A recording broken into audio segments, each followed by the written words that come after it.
Hi everyone. The story that we're going to read for Halloween is called Trapped in Batwing Hall by R.L. Stine. This is a give yourself goosebumps book. Reader beware, you choose the scare. That means you're the main character in this book and you have to make choices and decide what you want to do to see if you can survive to the end. There are 20 different ways the story can end. In some of them you survive, in some of them you don't, in some of them you end up a monster. You have to see if you can make the right decisions and get to an ending where you survive.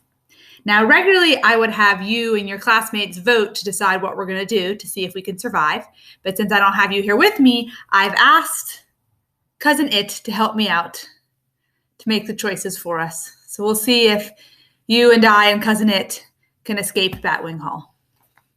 Trapped in Batwing Hall by R.L. Stine. This town stinks. It's Friday afternoon, the end of your first week at your new school. Your family just moved to this town last month, and so far no one at school has even tried to be your friend. Day after day, you sit in class waiting for someone to talk to you, waiting and staring at all the strange faces around you. How can you possibly go through the year without any friends? You wonder. You're cool. You know you are. You had tons of friends at your old school. You trudge home slowly. All you have to look forward to is a boring weekend of watching TV with your parents and your bratty little brother. Then something hits the back of your jacket. You whirl around. A pebble drops onto the ground. You glance up and notice a brown-haired boy about your own age. Hi, he calls out. I'm Nick. Hi, you reply and introduce yourself. We're in the same class at school, Nick says. That's funny, you think. You don't remember seeing him there, but you smile anyway. You're so happy someone is finally talking to you. I live there, Nick tells you. He points to a 2-story greenhouse on the next block. You gaze back at him, shocked. But you can't live there, you exclaim. There's no way. What do you mean I can't live there? Nick asks, laughing. I know my own house. I live next door, you tell him. You point to the red brick house next to the green one. The greenhouse has been empty all month. There haven't been any lights on, no cars in the driveway. I was on vacation with my family. We got back last night, Nick says. What do you think of school? Okay, I guess, you reply. You're afraid to say anything more. You never know. Maybe this kid, Nick, actually likes school. Can you believe how much homework our teacher gave us this weekend? Nick complains. He kicks a stone down the street as you walk. All the kids who had Mr. McCormick last year say he's really tough and mean, a total monster. You agree. The next thing you know, you and Nick are comparing favorite rock groups and comic books. Both of you collect Spider-Man comics. Nick has all the first issues from the last 5 years, too. Comics are cool, Nick says, but do you know what's even cooler? What? You ask. Horror stories, Nick exclaims. In fact, He stops talking and stares at you. What? You ask. What about horror stories? It's probably way too scary for you, Nick replies. Nothing's too scary for me, you boast. That's because you've never been to the horror club, Nick says. What's that? Nick grins. It's a club I belong to. You've got to be really brave to be a member. When we meet, we tell spooky stories. Really scary.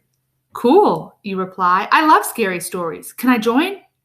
If you think you can handle it, Nick says. We meet every Friday night at Batwing Hall. That's the deserted house at the dead end of our street. It was old Professor Krupnick's house. I've seen the house. It looks haunted, you tell Nick with a laugh. Don't laugh, he warns you. It is haunted. You're going to see me flipping pages a lot because the book isn't written in order to have all the different endings.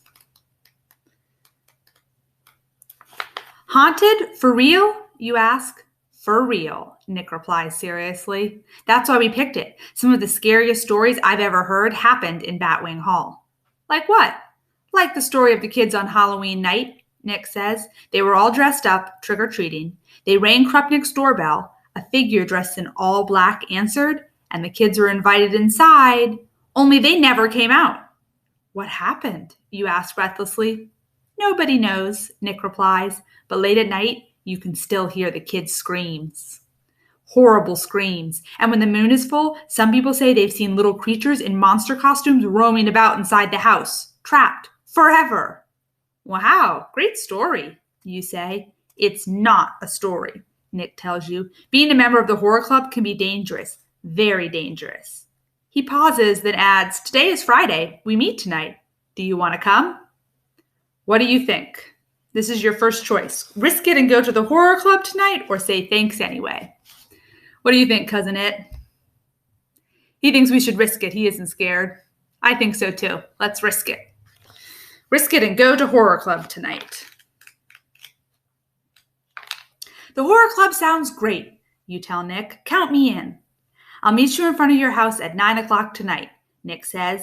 You agree and say goodbye, then you rush into your kitchen to find your parents. You tell them you've made a friend and you've been invited to a club meeting. They're so happy for you. Of course, you don't tell them that the meeting is in a deserted, boarded-up old house. At 9 o'clock, you join Nick under the elm tree in your front yard. A skinny, fidgety girl with messy, long, dark hair waits with Nick. This is Debbie, he tells you. She's a member of the club, too. Hi, Debbie says. You can barely see her face under all her thick hair. And she always seems to be squirming about. You wonder what's with this strange girl. You follow your new friends up the hill to the end of the long, dark street. The farther you go, the fewer houses there are. At the end of the road, all the street lights are out. The sky is pitch black. If it weren't for Nick's flashlight, you'd probably trip over your own feet. There it is, Nick says, pointing. Batwing Hall. A huge dark shadow looms at the end of the street. It's the mansion. You stop walking and gaze up at it. Nick shines his flashlight at the old house on the hill. Batwing Hall is a 2-story old-fashioned house. All the windows that aren't boarded up are broken. Loose shingles flap from the roof. Paint peels from the weathered sides of the house. It looks as if no one has lived here for hundreds of years. You climb up to the sagging porch with Nick and Debbie. Tall, overgrown trees and bushes cast eerie shadows across the deserted lawn. Isn't this place awesome? Debbie whispers to you. Really cool, you agree. This house has been empty for 2 years, Nick tells you. Ever since crazy old Professor Krupnik died. No one will buy it because it's haunted, Debbie explains. You notice she's chewing nervously at the ends of her long hair. Yuck. The front door was boarded up until we figured out how to pry it open, Debbie says. She points to the large wooden door. Let's go. You take a step forward. Stop, Nick shouts. Get down, now. Now we have a choice. Do we want to do as Nick says or ignore him and head for the door? Cousin It, thoughts? Cousin It says we should listen to Nick. Okay, he seems trustworthy. He's our friend. We're going to do as Nick says. What is it? You cry as your body hits the ground. We've got to be careful, Nick whispers. If anyone catches us going in the front door, we could be in big trouble. We're not really allowed in here. You nod and watch Debbie as she squirms and glances around nervously. You wonder why your new friends are so jumpy. You can't imagine how anyone could possibly see you in the darkness. But you figure Nick and Debbie know what they're doing. You stand and follow Nick and Debbie across the porch. Keeping as quiet as possible, you pull off the broken boards in the front door. You enter the dark house. The air in the entryway is stale and dusty. You hold back a sneeze. Nick motions for you to follow him. You creep after Nick and Debbie down a dark hallway. The floorboards creak loudly with each step. Then you enter a big, dimly lit living room. A broken chandelier sways from the ceiling. The faded wallpaper hangs in pieces from the walls. Dirty sheets cover what appear to be old sofas and chairs. And then you see them. 4 kids sit in a circle on the living room floor. A big yellow candle flickers in the center. They all turn and stare at you. No one seems happy to see you. You stand awkwardly as Nick introduces you and says, "This is our newest member." "What are you talking about?" cries a girl with short, curly red hair. She glares at you. "I've brought a new member to the horror club," Nick repeats. "Not today," exclaims a large boy with bulging arm muscles. "Why not?" Debbie asks, squirming next to you. "Didn't anyone tell you?" asks another girl. "Tonight's the special night. You've got to get that kid out of here. We're not telling stories tonight. The plan has changed." Nick and Debbie quickly leave your side and huddle together with the other kids. You can hear them arguing about you. Then one voice rises above the others. "But today is game day. You know what that means." "I don't," you suddenly call out. You're sick of standing there. You want to know what's going on. It works. All 6 kids stop arguing. The girl with the red hair steps toward you. "I'm Marcy," she tells you. "There are no stories tonight. We're playing games instead. But new members can't play. It's the rule." "Can't you break the rules just this one time?" you ask. "These aren't ordinary games," warns the boy with the large muscles. "These games are scary, really scary." "The scarier the better," you announce bravely. This starts another argument. Some kids want you to stay and play, others want you to leave. Debbie hurries over to your side. Through her mane of dark hair, she whispers, "Go home now." But at that moment, Marcy announces, "It's decided. You can stay and play games with us." "Great," you say, ignoring Debbie. "What are we playing?" The game is called The Hunt, Marcy tells you. "I am captain of the blue team. Nick is captain of the red team." You watch as Nick picks Debbie and a skinny boy named Connor to be on his team. Connor has short, bristly hair and a very strange smell. As Connor walks by, you decide he smells as if he's been lying in a dumpster. For the blue team, Marcy chooses a beautiful girl with long blonde hair and green eyes. Her name is Laura. She smiles shyly at you. Marcy also picks the guy in the muscle shirt. "Hi, I'm Martin," the kid says, pounding you on the back. "Welcome to the horror club." He laughs and flexes his muscles. You step back. Martin's arm is bigger than your whole body. "That's 3 on each team," Marcy announces. "Our new member can join either one." She turns to you. "It's up to you. Which team will you join?" Would you rather hang out with Nick, Debbie, and Connor on the red team, or get to know Laura, Marcy, and Martin on the blue team? What do you think, Cousin It? I agree. I think we should stick with Nick and Debbie and what we know. They're our friends. We will join the red team. "I choose the red team," you announce. "Fine," Marcy says. "The red team will stay in the house for the games. The blue team will go outside. See you later." Marcy, Laura, and Martin leave the house. You turn to your new teammates with a smile. You're looking forward to the games. "I'm glad you're on our team," Nick says. "We're having a scavenger hunt. Everything has to be found inside the house." "Cool," you reply. "I love scavenger hunts. Where's the list?" "Here it is," Debbie says, handing you a piece of white paper. You read the list of items out loud. Horror Club scavenger hunt. 1 human bone, 3 hairs from a werewolf, a straw from a witch's broom, a piece from a mummy's bandage. You read the list again. Then you start to laugh. These guys really take this horror club stuff seriously, you think. Still laughing, you point to the list and say, "Great joke, very funny." "Why are you laughing?" Connor demands. "This list, it's a riot," you reply. You wonder why no one else has even cracked a smile. "It's not a joke," Nick insists. "That's the list for our scavenger hunt." "Give me a break," you say. "You expect me to believe that? Where would I find these things?" "In this house," Debbie replies matter-of-factly. "Yeah, right," you scoff. "I'm supposed to believe that there really are werewolves and witches and mummies." "It's true," Connor says. "Do you want me to prove it?" Nick asks with an evil grin, a very evil grin.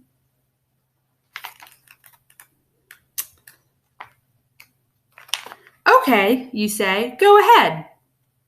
"You asked for it," Nick says. He glances at Debbie and Connor. They nod with excitement.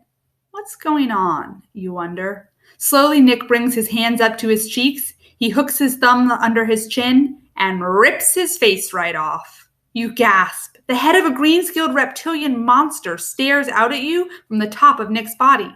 Slimy scales cover his face and begin to spread down his arms and hands. "Nick?" you choke out. The monster grins at you with 6-inch long fangs. Its beady yellow eyes gaze at you hungrily. You turn to Debbie and Connor and scream. They're peeling off their kid faces too. You gape in horror at Debbie. Her skin is now purple and covered with hideous oozing warts. Her eyes have turned completely white and seem to bulge out of her head. And her hair, it's wriggling with enormous black tarantulas. Now you know the truth. These kids are monsters.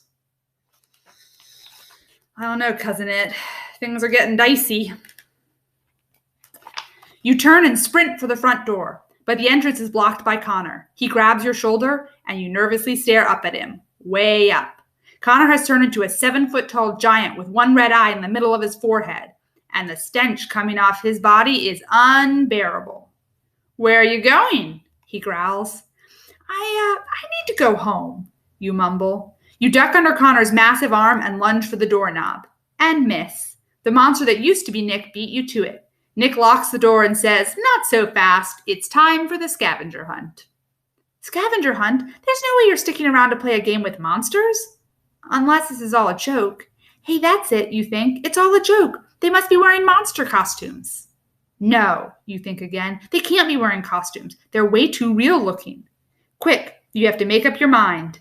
Are we sure it's all a joke, or do we believe the monsters are real? Cousin It, he believes the monsters are real. I do too. Let's go with that. If you believe the monsters are real.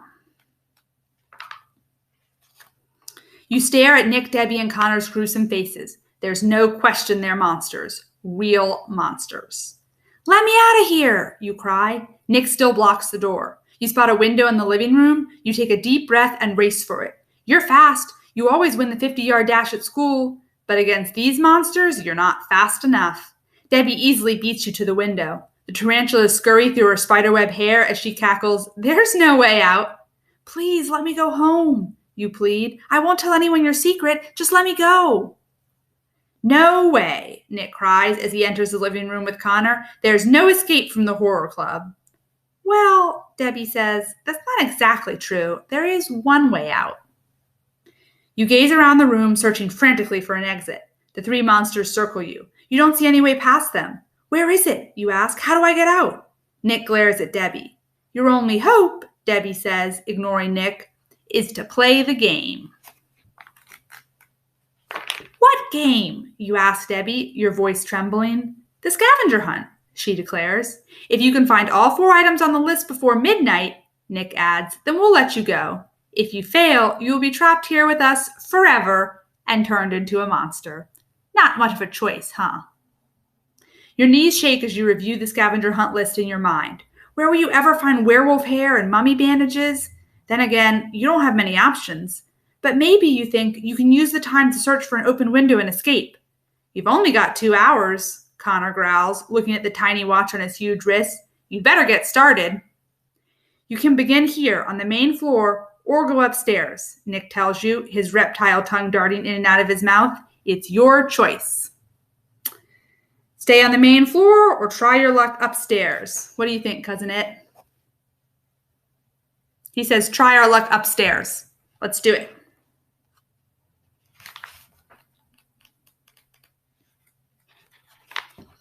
"Upstairs," you tell the monsters. "I'll search there first." Connor begins laughing, a low, deep laugh. "Did you hear that?" he tells the others. "Upstairs. This should be good." Have you made the wrong choice, you wonder?